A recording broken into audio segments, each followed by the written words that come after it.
It's a pleasure to be here. As a matter of fact, everybody, we're in a very, very, very small room today, and that's great. I mean, it's an interesting audience that we have, and the fact that we're facing an audience that is very dedicated here to that conference will be really useful. And I know we usually request from people attending these sessions to go mute and disappear from their camera. But you know what? I think we can do something very interactive today. So I'll be starting to share my screen and a couple of ideas that we have on different topics here at Epic Games. And what I'm suggesting is that, if you have any comment, any point that you want to discuss during the presentation, feel free to do so. Raise your hand, open your mic, and let's start having a conversation rather than, a very long and boring pitch. It is 5 in the afternoon here in Montreal, and it's close to the end of the day. For some of you on the West Coast, it's still earlier. But I think that we all deserve to have a good conversation today during this meeting. We have with us today Danny Gohl, who is the CEO of Precision OS, as well as an orthopedic surgeon. He will be my co-host for this afternoon talk. Hi, Danny. So I'll be switching to my slides. And if you have any question at any point, open your mic. Don't be shy. Let's communicate. We're a group of a small group of people talking about the same thing. So let's make it as casual as possible. All right. So there are several ways to do things, and I wanna start by being full disclosure here. So let's start with the beginning, right? We're talking about digital virtual training here, and we want to present a couple of steps to take trainees away from the classroom and bringing them to digital training environment. It's a long road. It can be tricky, and there are multiple ways to integrate a solution in your curriculum, and we want to discuss that. But first, I want to apologize, right? My name is Sebastian Lozé, and I am not a doctor. I'm the industry manager for simulations at Epic Games. However, both my parents are doctors. My mom has been a hospital ophthalmologist for a long time, and my dad has been a general practitioner all his life. And at the end of the 70s, when I was a kid, I was really impressed to see on the walls of my dad's office this beautiful Rembrandt copy, the Anatomy Lesson from Dr. Tulp. It's a painting from 1632. So I was not going to school yet, and I don't consider it a trauma, but this is probably my first encounter with the notion of professional training. So there are a couple of trends here that we see on that painting, and it is many persons, right, training from one experience, right? There's one teacher, several students here on that painting. So it's a one to many success rate in knowledge transmission, something that is very close to us as either trainers or organizers of curriculums. So we might think about that count of one to many and see what it is actually that they're doing here. It's also a multi-modality training environment, right? We see that there's a lot of things happening on that painting. There is this book here. There are some notes. He's probably speaking, and he's interacting with some kinesthetic experiential elements in that training environment. So let's dive a little bit more, right? As I said earlier, you're facing here an environment where a lot of things are happening. There are kinesthetic cues, there are visual cues, there are reading information, and there's audio transmission of the knowledge of the knowledge from the teacher to the students. And it seems ideal, but there are a couple of caveats. And Rembrandt in that painting is illustrating a lot of things that we see all the time when we're training people.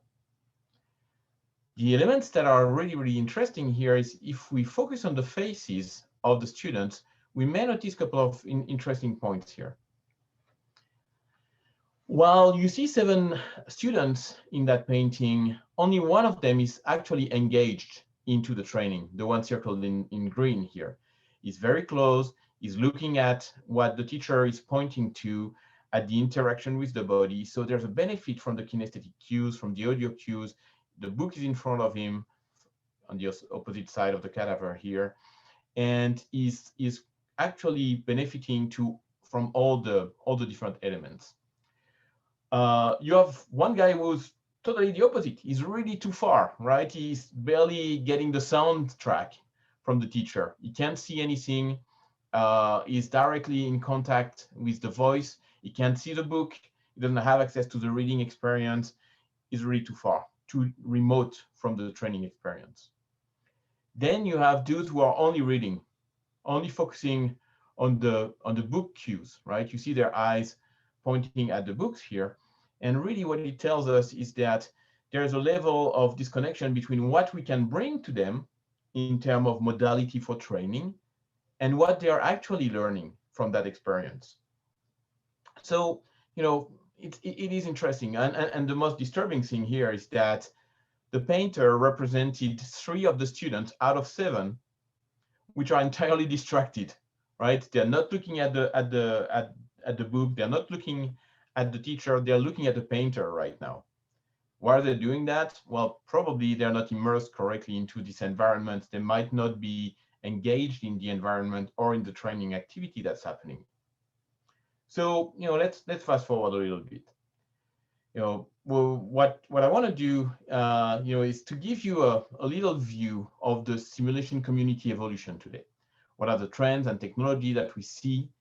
And Danny will be presenting an example of VR medical simulation from the Precision OS point of view. We will then go through an interactive live Q&A at the end of this session. Any question at that point? Any comment?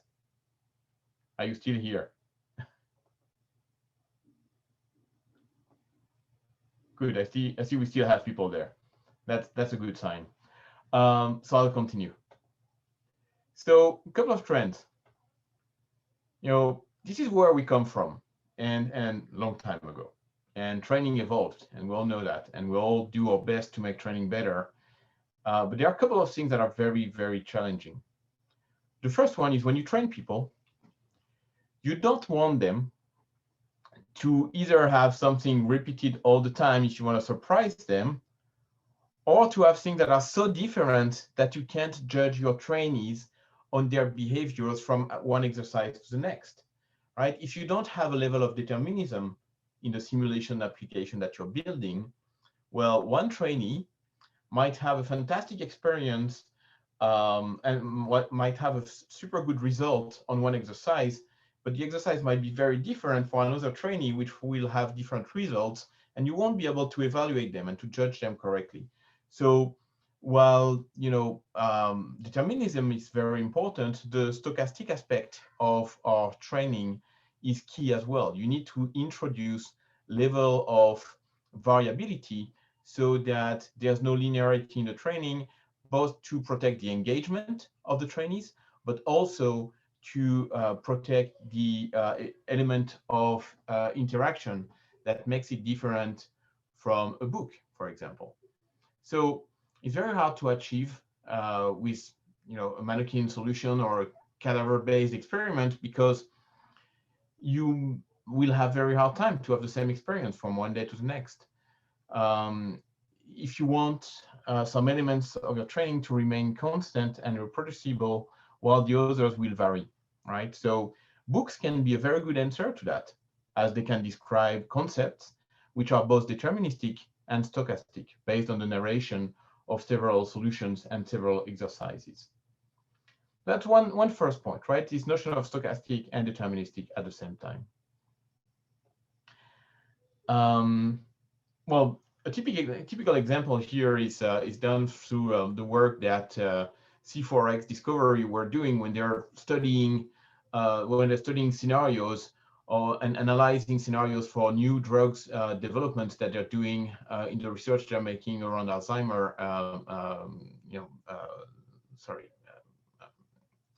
cases.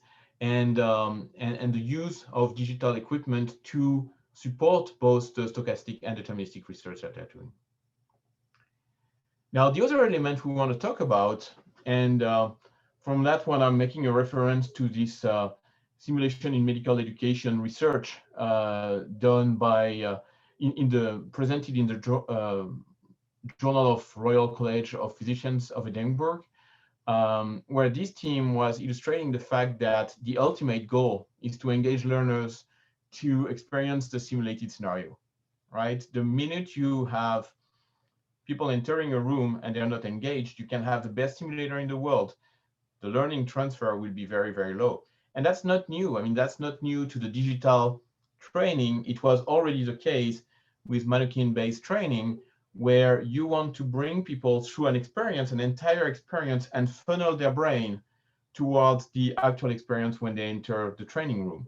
Well, the same thing happens in a digital experience. In a digital experience, you want to, funnel the brain and the thoughts of your trainee to a point where when they jump into the experience, they're ready to be engaged. And that's something that's really, really true to a lot of different type of use cases. And we see that quite a lot. Having them interacting with something is allowing to maintain the engagement. But if they're manipulating an object or a concept that is too far from their reality, you arrive to a level of discomfort where instead of learning your procedure, you're learning on how to use the simulator or on how to interpret or reverse engineer the simulator you're dealing with. And in some examples that we'll go through with Danny later, we'll be able to talk about a couple of elements linked to visual realism when you're building an application, and how to make sure that you are transitioning your trainees in the environment in a way that make them comfortable with what they're used to see in real life.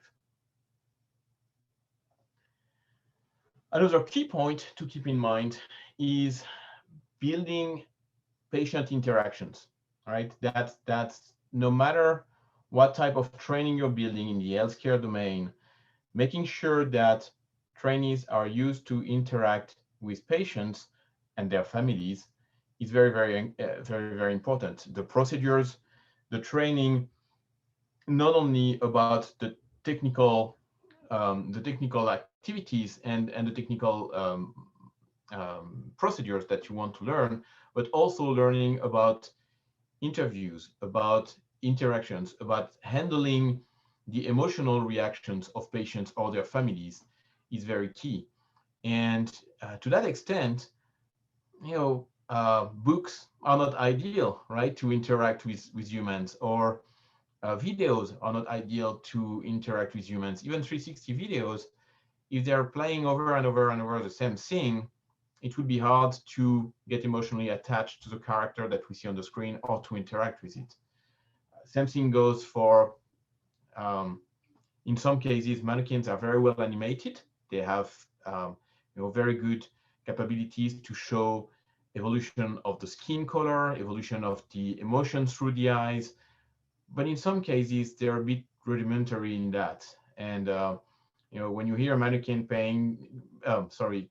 shouting that it is in pain, it's not the same thing as if you'd see somebody reacting to it. So digital humans are also a very important element in the puzzle of the simulation applications that we are seeing built more and more in the community, and that Unreal Engine is allowing people to build. So this character here is entirely synthetic, and it's bringing the level of connectivity to you through his eyes, through his glaze, through the tone of his skin, the reaction of his skin and the muscles of his face. You see all that to a point where it looks pretty much like a real human that you would see in front of you, while they're entirely digital. Let's go to the next point. So the notion of affordability, and I'm sure that Danny will talk way more than I can about that topic, but that's a very important topic. We need to make sure that everybody can train. And it doesn't mean only, a surgeon in some North American clinical environment who could train because of the fantastic funding that our structures allow them to have, but also, people in emerging countries being able to leverage the same type of high-end computer-based technology so that the total cost of ownership and evolution of a training solution remains affordable for everyone. And the lack of training ends up into a lack of ability to provide treatment, and is a key element that we're trying to change. So again, I think we'll hear a bit more from our co-presenter today on that specific topic. All right, one last point that is super key and essential from our point of view: training away from school. I mean, that trend is not new from last year.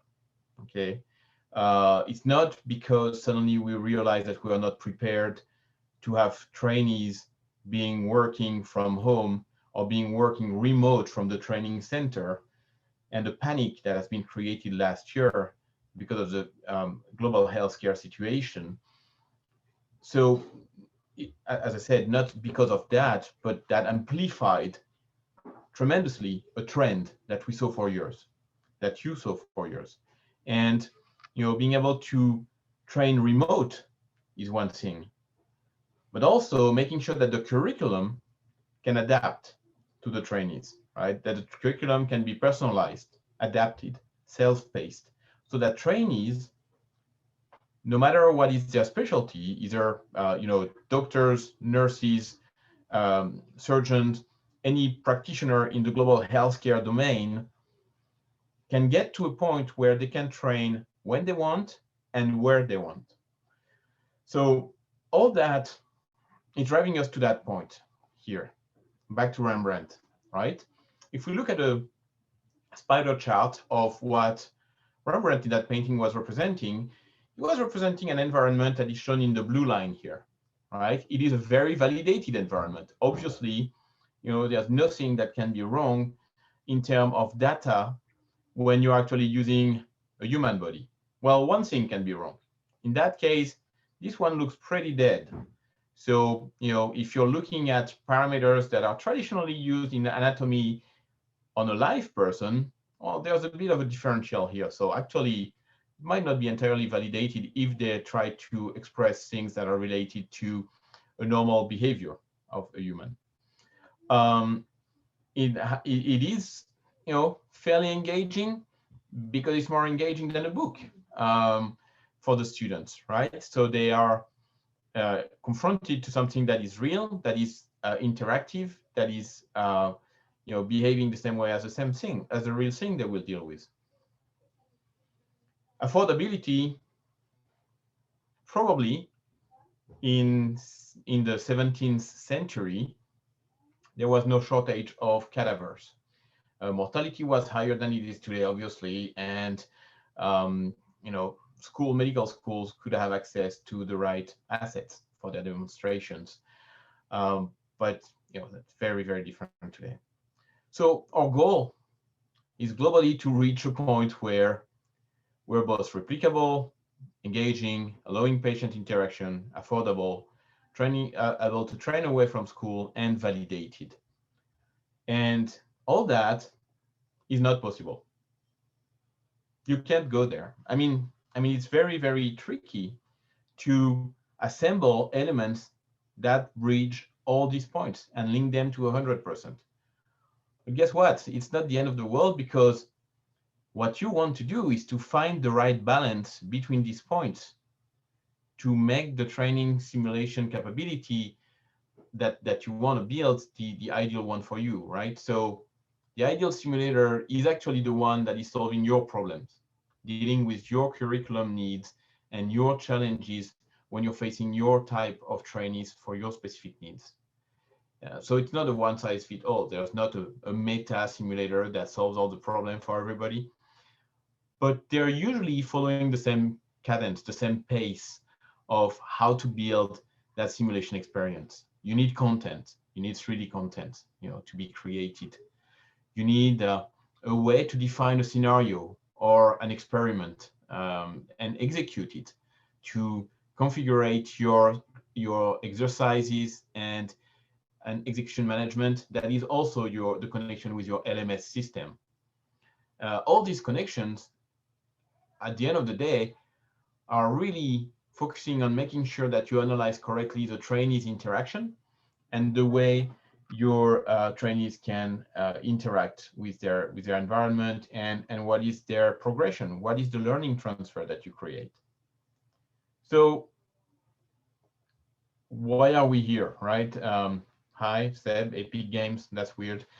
So Epic Games is not only doing video games, it's super important to realize that while Fortnite is probably our flagship that everybody knows about,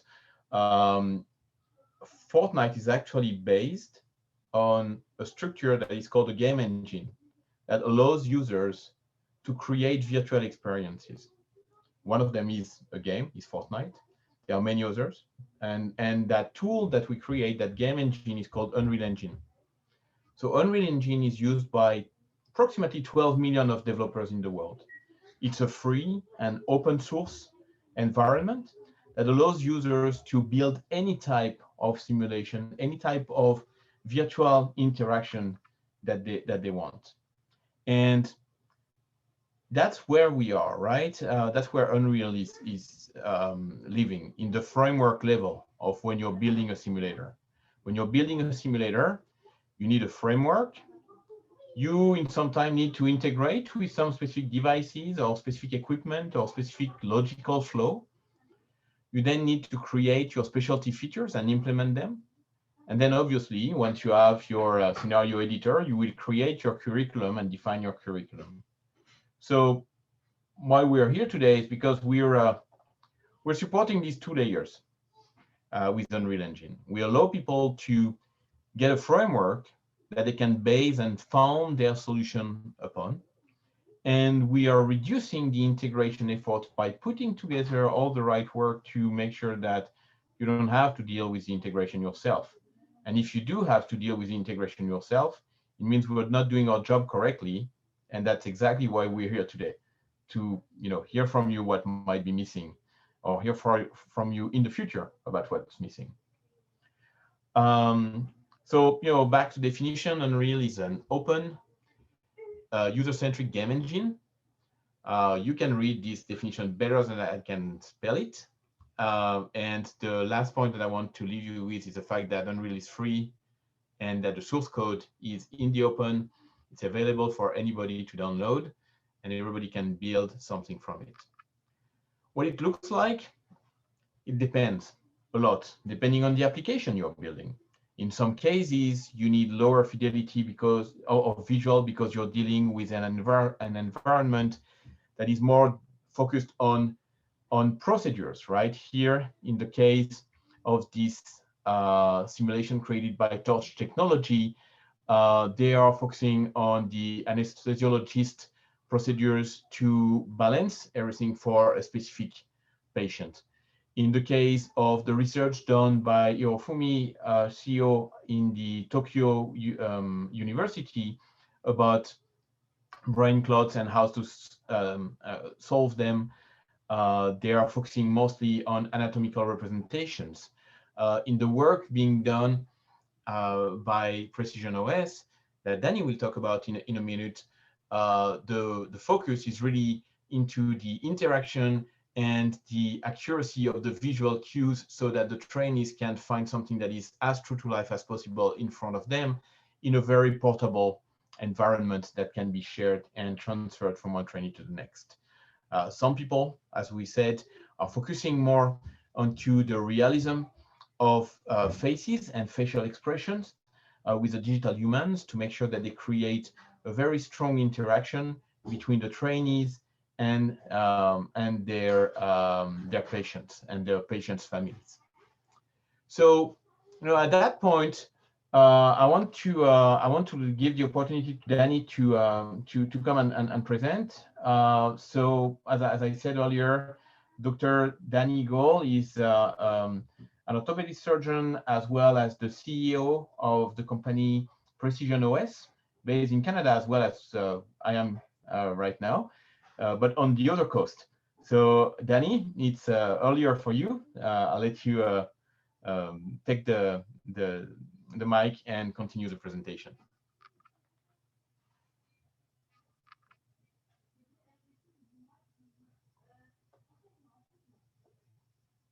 You're muted, Danny. Sorry.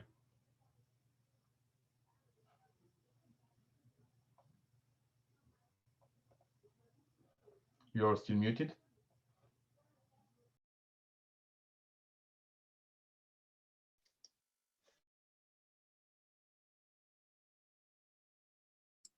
Yeah, this is Judy. I'm not able to unmute him. He has to unmute himself.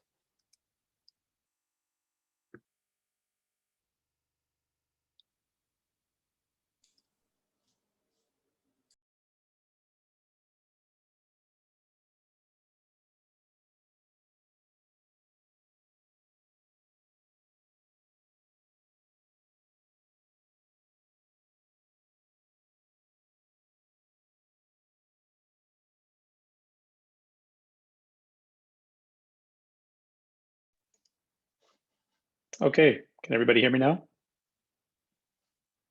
Okay, very good. Thank you. I was there must be another Danny on the call, but thank you for that introduction, Seb. It was a wonderful presentation. So I'd like to welcome everybody to this as well. I'm going to share my slides as well here to share with you some of what we've been up to at Precision OS. I'm also going to optimize my screen because I will have one video to share with you all towards the tail end or the middle end of the presentation. So as Sebastian mentioned, my name is Danny Goyle. I'm an orthopedic surgeon in Vancouver, British Columbia.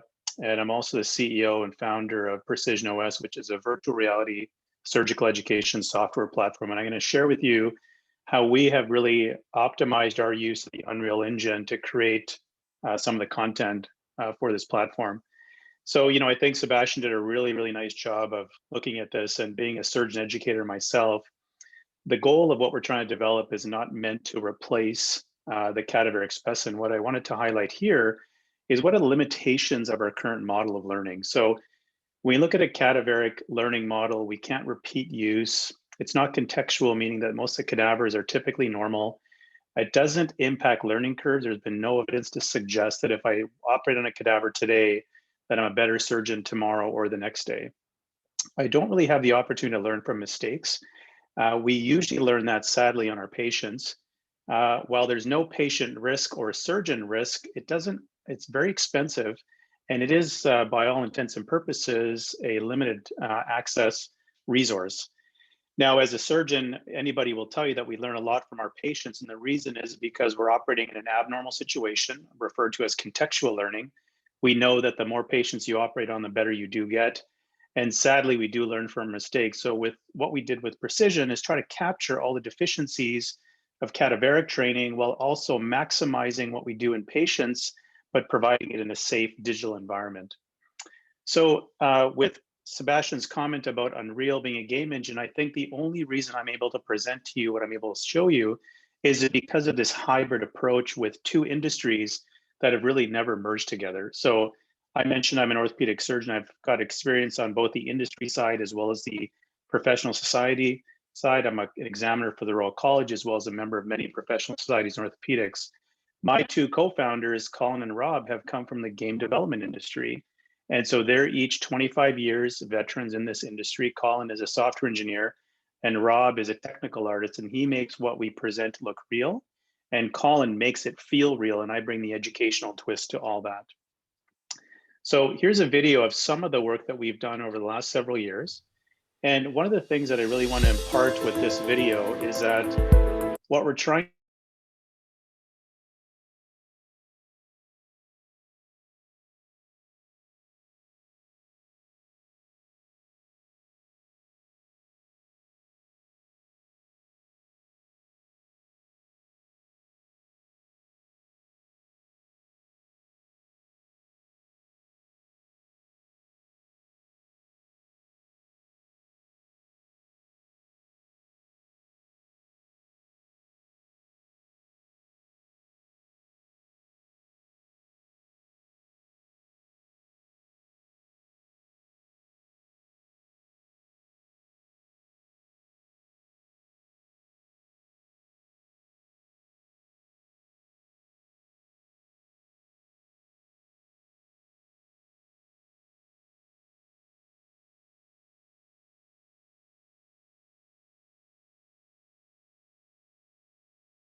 Hey everyone, sorry for that. So now that I'm unmuted, I will take this opportunity to share in the chat window the video that Danny was showing us.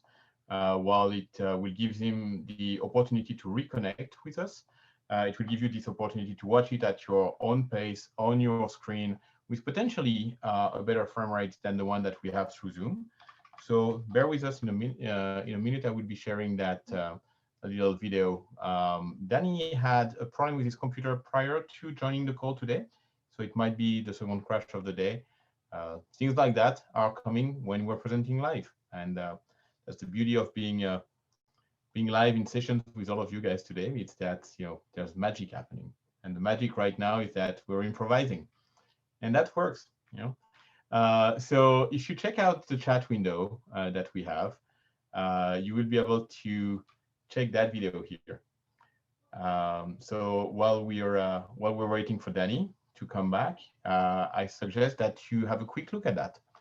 So in this video, and let us know if you in the chat if you can't have access to the video itself. And Judy, do you think we can allow everybody to unmute themselves if they have a desire to speak right now? That would be extremely profitable, I think, to the small audience that we have. Yeah, I did put it in the room that they should all be able to. I put it in that they can all unmute themselves. So Can what somebody they want to try do and it. let us know?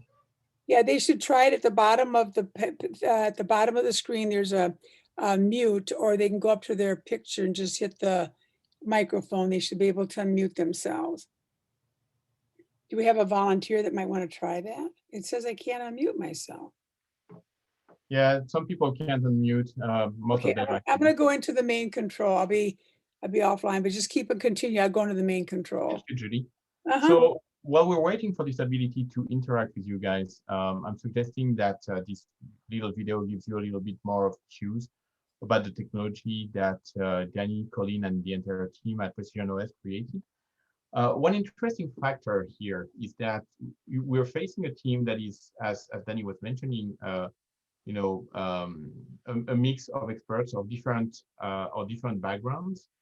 And what we want to make sure with Unreal Engine is that it's not only a tool for geeks to be leveraging, but that subject matter experts can also, develop their part of the curriculum and give their feedback, not only by writing or suggesting their engineers to develop this or that, but by actually clicking and interacting into the interface of Unreal to inject their own thoughts into the application. So there's no coding per se needed in the process. You can interact with the application by using the mouse and cursor of your computer and interacting with it. I saw that Mary Jane was able to unmute themselves. Some of you seems to be able to do that. So at that point, while we're waiting for Danny and for the benefit of our time, is there any comments or question at that point? Anybody? They should be able to right now, Sebastian. I did the master control, so they should be able to. Very good. So anybody at that point, any question or remark that you want to share with the group? We're in a small group, so let's make it interactive as much as possible. It's hard to start.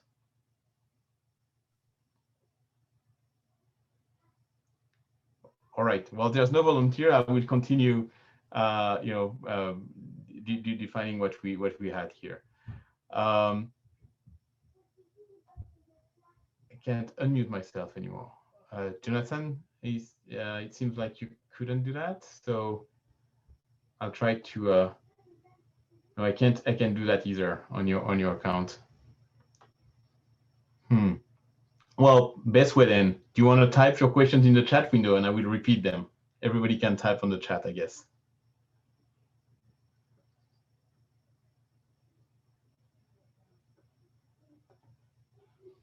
You're probably done watching the video at that point. So yeah, in the meantime, while we're all muted, if somebody have a specific question that they want to type in the chat, that would be ideal to continue the conversation. Otherwise, I'll go ahead and present what we had planned for you again. Okay, while there's no specific questions in the chat, And while Danny just reconnected, I will let Danny continue on his presentation. Hey, Danny, Hi, good to see everybody. you back. Unbelievable. So what we were doing while you were offline, we went through the little video that we produced together, the little spotlight video. Yes. That gave a bit of a backgrounder to the team, and you can go back on track. You're sharing, and we're seeing your screen. Go ahead. Okay, I apologize, everybody. That's pretty typical these days, I guess. So, so one of the things that I wanted to sort of emphasize with what we're doing to support the surgical proficiency angle is really to capture 3 pillars of education. One is to build evidence-based software. Number 2 is to make it very authentic. And, you know, Sebastian mentioned the point of why do we focus on making realism? And, you know, we've been looking at that in quite detail. And I think as a surgeon, one of the things that this realism brings is a sense of empathy. And I think the learner is empathetic to the learning environment when they feel the situation is much more real than doing a low fidelity environment. And that could be debated, but that's been our experience. Collaboration is extremely important. So if I'm a surgeon in Vancouver and I want to learn from an expert in Asia or in Europe, that is not within my means to do that. But our technology is allowing us to collaborate in a way that I can learn from that surgeon. I think expertise lives in silos, and this digital space is really going to disrupt that silo so we can connect people from anywhere in the world. Now, we did research this into 2 randomized control trials, and I won't go through this because I know we're running out of time in too much detail, but we did a multimedia comparison trial. We took senior residents, these are people who are going to graduate and then eventually be operating on patients within the next 2 years, and we compared a reading to doing virtual reality. And of course, you can imagine the results here. The VR group learned faster. They were able to repeat when they were assessed on cadavers. They were actually shown to be 150% faster. And we did this study in collaboration with the Canadian Shoulder Elbow Society to mitigate bias and blinded them to say what type of education they actually had. And we also noted, or the surgeons noted, that they had greater technical skill and more cognitive knowledge when compared to the non-VR group. And when you look at a performance scale here, if we look at training time on the x-axis on the bottom, on the y-axis, you look at the cadaveric dissection in performance as measured by OSATs times. I mean, we're thinking, and we've shown that there's a significant curve to the left. So this is a completely different way of learning how to do surgery. However, we continue to learn by didactic means even into 2021, and that will continue. Now, we repeated this study because we do watch a lot of videos as physicians on surgical techniques and other techniques. So we took a different group of senior residents, compared 2 groups, video versus virtual reality using our technology. And again, same sort of thing. We noticed that the VR group learned faster. They had more knowledge, higher technical skill. And we actually showed that when we scored them in VR, because we could measure multiple data points, that actually correlated with their final implant position on the cadaver, whereas a video group required more time and had less technical skill. The unique thing about this study is these are surgeons who are about to graduate. They've gone through 5 years of training already, and there's still a significant deficit in their knowledge as well as their technical skill. And then we show this learning curve here, whereas on the right, this is a traditional learning curve. Again, these are people who are soon to graduate, interested in shoulder surgery. We could adjust their learning curve with such a short period of immersive VR as we've shown here. Now, if we look at this from a cost analysis perspective, right in the center is what we do with cadavers right now. If we supplement that with virtual reality, there's a minor incremental change in cost. So this isn't an endeavor, and to Sebastian's point about cost effectiveness, we are really sensitive to this because you don't want to introduce a second technology which doubles your cost. So the delta of this cost difference should be minor. Now imagine if we could go to a world where the effect on the bottom is significantly shifted to the right, but the cost has dramatically gone down. I envision a future where that could be the case. So this is just summarizing the previous 2 trials that I showed you. And I think the key things that I want to highlight here is that we showed that the VR group did 50% less critical errors that actually could have a bad outcome in a patient. And we showed it to be 34 times more cost effective to learn in VR than it is to fly to a course and listen to a lecture. So I'll summarize by saying the development process that we've created in using deliberate practice was created in Unreal. And I do feel that this technology has a potential to impact healthcare in a manner that really we cannot underestimate at this point. And I think the agenda that we always strive to at Precision OS is we should always strive to be better. How we do that, I think, continues to be a scientific process. Thank you very much. Thank you very much, Danny. It was really, really insightful. I mean, at least from my point of view, I mean, it's always good to have you giving us update about what you guys are doing at Precision OS. We have a couple of questions. So I'll go back to that last slide that I had on our deck, because I believe that, you know, having sessions like today is super important, because it allows us to actually connect as a community, and that's the best thing that can happen in conferences like that, is building this level of connection. So for everybody's benefit, my contact information is on that page, as well as Danny's. Now let's go through our questions. We have a first question from Jonathan Lafont, who's asking us, how do you handle the challenge with hands-on training skills like surgery in virtual environment without some sort of haptic feedback or simulating the use of different tools? I'll probably take that one, and I'll let you, Danny, give a more subject matter expert point of view on that. But globally speaking, the challenge in this type of environment is really to identify what is the key element in your curriculum. What is it that you want to teach people? If it's to teach a very specific movement on a body or an interaction with anatomical part, yes, in that case, it's very important to have haptic systems, haptic pointers connected to your curriculum or to the experience that you are building. But from our point of view, from the Epic Games point of view with Unreal, what we want to make sure is that no matter what type of device you want to integrate with your application, you can do it easily. So when I talked in my presentation earlier about that pyramid, where the layer called integration is in green, is that we're building all these type of integrations so that out of the box in Unreal, you can find your haptic devices of choice, plug them into your application, and see them run in conjunction with the 3D virtual world.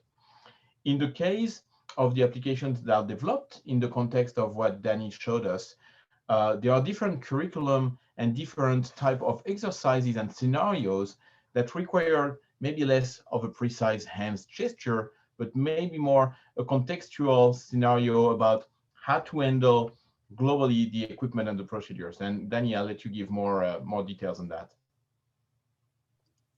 So it's an excellent question. Thank you for that, Sebastian. So with the haptics, there's two things that we think of when we're teaching and creating this content. Number one is, who is the learner? So when you have a junior learner, they're much more sensitive to haptics versus a much more senior learner who is less sensitive to haptics. And there's a shift between the visual tactile learning where the ratio is lower at the beginning of your career, and then it's higher later on in your career. So as a junior learner, I'm much more sensitive to the haptics because that's what I rely on. But as I get more senior, then I'm less reliant on that. And there was a really elegant study done in Toronto, which shared when you muffle the sound, and I'll give you some more background there. When you drill through bone, for example, the sound of the drill changes as you drill through the thicker or the thinner part of the bone.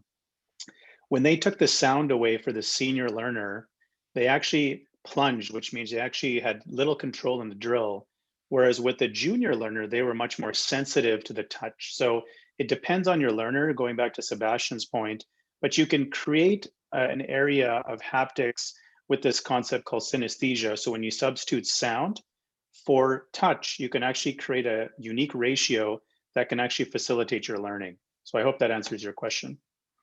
That's a good point. And Alban from our team here, I did on the chat window a quick example of the 3D systems that are supported directly into Unreal.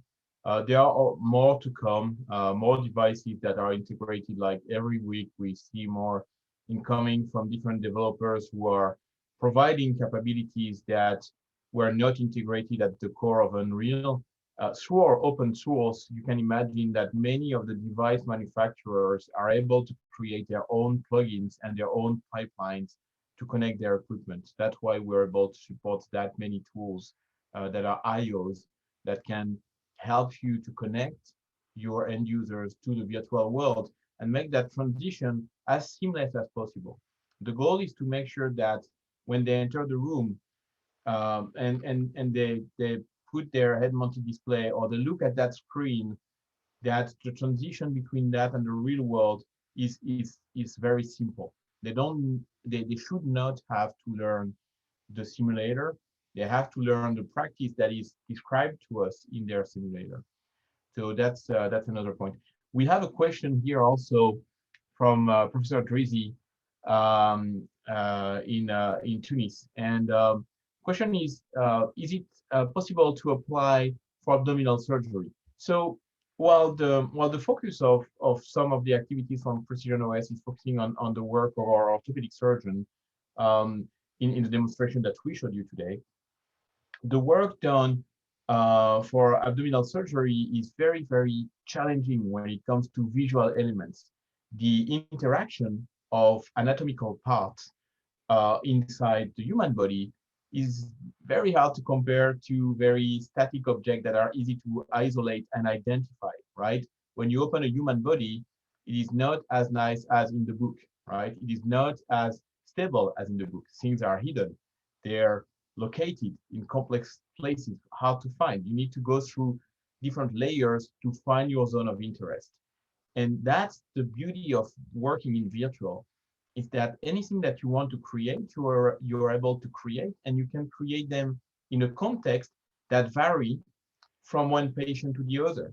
As Danny was referring to, if you look at all the mannequins today, they're all super fit. I mean, they will put half of us, they would create to half of us a lot of complex, to our physical structure, right? They're very muscular, they're young, they're in good health, they're usually good looking, and when you open them, it's clear, right, where you need to focus. In the virtual environment, we can create a very messy environment that is as true to life as possible. Now, when it comes to anatomical part, I want to refer the research by Hirofumi Shio from the Tokyo University, who wrote 3 very interesting white papers about anatomical representations in 3D. He's an avid user of Unreal Engine, and we like very much what he wrote recently, where he expressed the fact that if you start from scratch in a 3D environment and start to deal with primitive objects like a sphere or a cube, well, there's a long way from that cube and that sphere to go to a point where you can draw a human organ, right? The tissues handling as well, and the buoyancy and the different structure and the friction and adherence of all the objects that you have inside a human body is very tricky to generate. But the short answer to your short question is yes, it can apply to abdominal surgery, and there are works being done in different regions for different programs and different projects. Any other comment or question now? Now let's try to unmute ourselves, because we can now. Thank you, Alban, for plotting here in the chat window this story about the brain surgeon in Tokyo and the research they generated. Jens, you went camera on. Any Yes. question or comment at that point? Just a comment from or a question from Norway. I'm with Lado Medical, and just how do you? This seems very clean operating. How do you experience with team training, like in a stressful environment with multiple participants?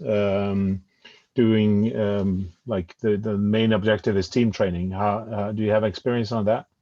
So I think the best answer would be to ask you, Danny, to maybe mention what you demonstrated at the very beginning of the working from home situation. I remember that article that you posted on LinkedIn that made everybody open their mouths of surprise. But it was really impressive. So go ahead. I'll let you answer to Jens directly.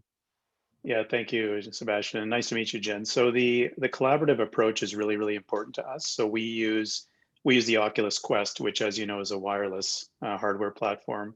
So within that, it doesn't matter where you are in the world. If you have our software platform, you can connect to other people and coexist in the same OR at the same time.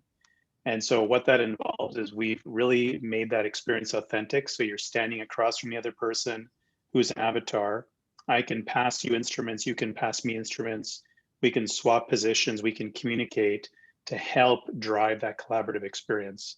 And again, to your point, I firmly believe as well, is that this is not to be intended to exist in a silo. We need to open up that collaborative teaching, because any well-run medical unit requires all people to be trained really well. So we support that fully. And one thing that is interesting is that the representation of each other in the virtual environment doesn't have to occult the view or from each other, right? The representation of a human in the virtual world doesn't have to be a full-fledged avatar representing all the parts of the body, etc. You can just be a face or a mask and hands floating with your instrument in the scene. It is the part that is important semantically that you want to represent. So this ability to filter what exists in reality when you go to digital, right? It's allowing you not only to replicate reality, but to make reality more readable, right? So let's say we're all of us in a room in the digital world. If I start to represent everybody with our complete avatar, that can be useful in some cases for some socializing tools and so on. But for training, what I would do is that suddenly, like on the painting that we saw earlier, 5 of us will be able to see what's happening on the scene, whereas the other ones will have their viewpoint blocked by the back of the taller ones that are in the front. So this ability to do more than reality and bringing these layers of transparency is really helping the visibility for all the trainees in the same room as well. And so teamwork is something that's very important for us, and interaction between users is something that's very important for us at EPIC. I was mentioning as a joke at the beginning of my session the fact that we developed Fortnite and we have like 10 millions of players any given time running and running after each other in this virtual environment. Scalability is a tricky thing to do. And we learned a lot by this experience of running this massive video game and having all these challenges of having people on different devices living the same experience. That's an important part as well. You want to make sure that you're flexible device-wise. So, what you're developing once today on a simulation can be running on a computer, can be running on an handheld device, on a tablet, on a head-mounted display.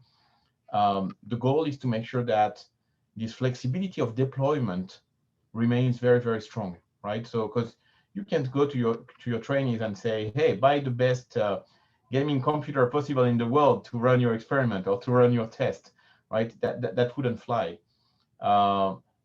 And you have the ability to deploy your solution in any type of device that you want. And that's super important to us, and to give the same level of experience in all cases.